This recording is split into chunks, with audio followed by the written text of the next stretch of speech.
match up that. Newt Gingrich, one of the great things about her, and there's so many great things about her, is her. She didn't have a lot of pretense. Like when she was commenting first about becoming the vice president's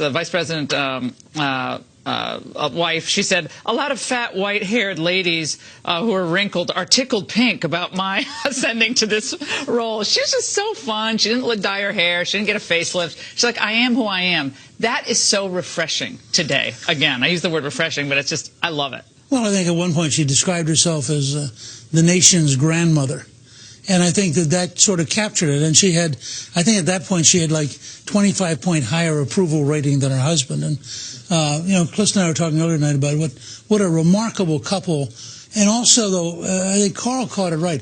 She was ferocious. I mean, she was pleasant, she was nice, she was smart. But in terms of both her husband and her sons, but in terms of both Jeb's campaign, George W.'s campaign, there's no question she was prepared to go all out, and she was prepared to reach out to every friend she had, and she wanted the family to do well, and it did. It's a remarkable American family. Brett. Well, first of all, that love affair was really a lot of who she was. Love affair with H.W. Bush, 41, and with her family. Today, we're told that H.W. held her hand all day long next to her, and that she was surrounded by family, and he was right next to her when she left the earth. So I think you're seeing this family rally around each other. It was a big part of their life to be together. She said that was the most important thing in her life, and she gave a lot of commencement addresses, and one of them in Wesley College said, at the end of your life, you will never regret not having passed one more test, not winning one more verdict, or not closing one more deal. You will regret time not spent with a husband, a child, a friend, or a parent. That's for sure. We all think that in our lives. It goes by really fast. Those are the moments. We actually have another moment from that same address at Wellesley College. Britt Hume, I want you to react to this. Let's watch. I want to offer a new legend. The winner of the hoop race will be the first to realize her dream, not society's dreams, her own personal dream. Who knows? Somewhere out in this audience may even be someone who will one day follow in my footsteps and preside over the White House as the president's spouse, and I wish him well. And the crowd, we cut the crowd there, but the crowd, Britt, went crazy. Yeah, they ended up loving it. There was controversy, though, about her appearing, but compared to what it's like today, that was 1990, and a Republican goes to a college today, it's a different reception, but they ended up loving her there. They did, and she was someone that people, I think, it wasn't that she was so cuddly, because she really wasn't cuddly. She was warm, and she was friendly, and she was outgoing, but she had standards, and you knew it when you were around her. I mean, I always felt that I better be on my best behavior around her, and she used to say, apropos of her devotion to family, she used to say when she was First Lady, she used to say, what happens at your house is more important than what happens in the White House. Not a view often expressed, but one that at the time I think was taken well and was very much like her. She was very focused on family, her family in particular, but family values in particular, which may have fallen out of favor to some extent, but they never did with her. And at one point she said, I'm worried about parents who don't parent. Just simple sayings that kind of stay with you. And Carl, there was another moment where she was talking about among the professional things that she did, or things as First Lady, was her literacy initiative that really took hold during George W.'s term. Let's watch. I decided that I wanted to do something that would help George, that would help the most Americans possible without costing the government huge amounts of money. You can go to a hospital and read to children. Yeah. You can do that. Sure, absolutely. But I don't think many people thank me for the literacy. And she was a little bit annoyed by that, which you don't blame her, because it's in every state.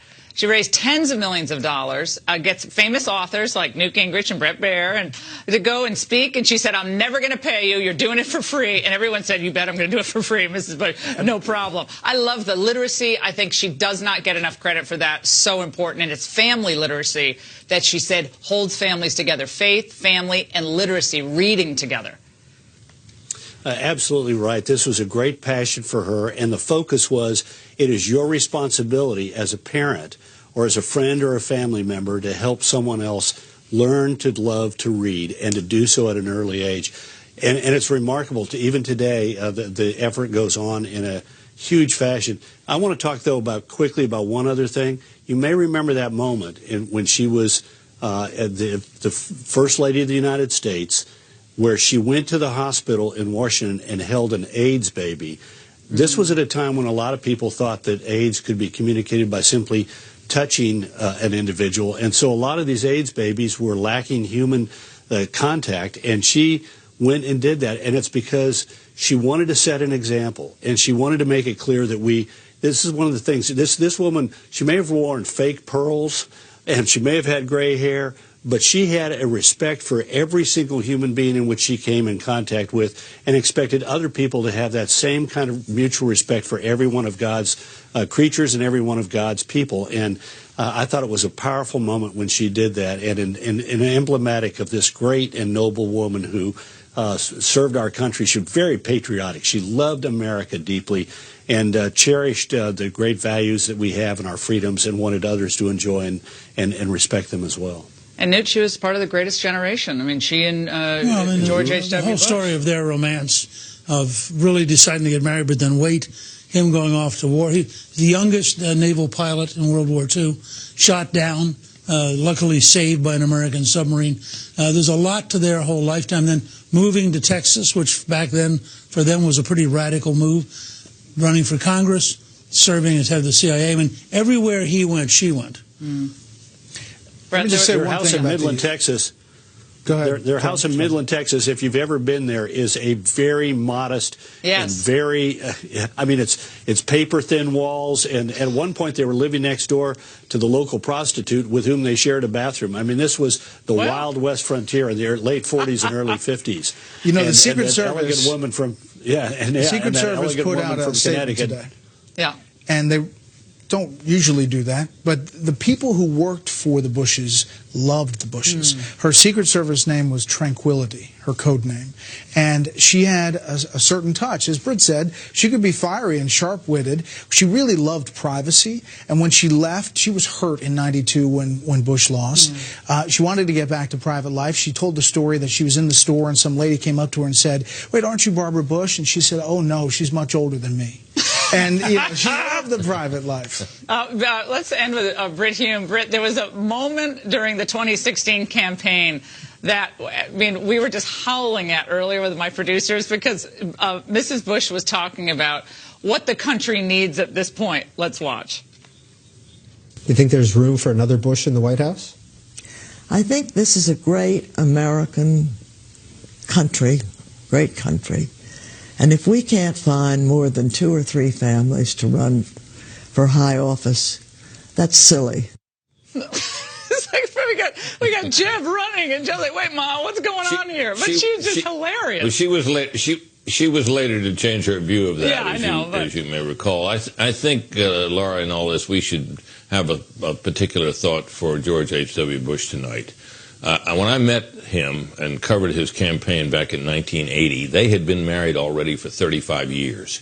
And this marriage has gone on for, 72, 73 years. Whenever they were together, as others have noted, but in recent years in particular, they were always holding hands. It was one of the great marriages of our time. And here he is, as late as he is in his life, with all the maladies that he's suffered, having to endure this loss. We've all lost something tonight, but he most of all. God bless him. Yeah, absolutely. A great way to end it. And broken hearts across this country tonight. Thank you all so much for all your reflections. And tonight's angle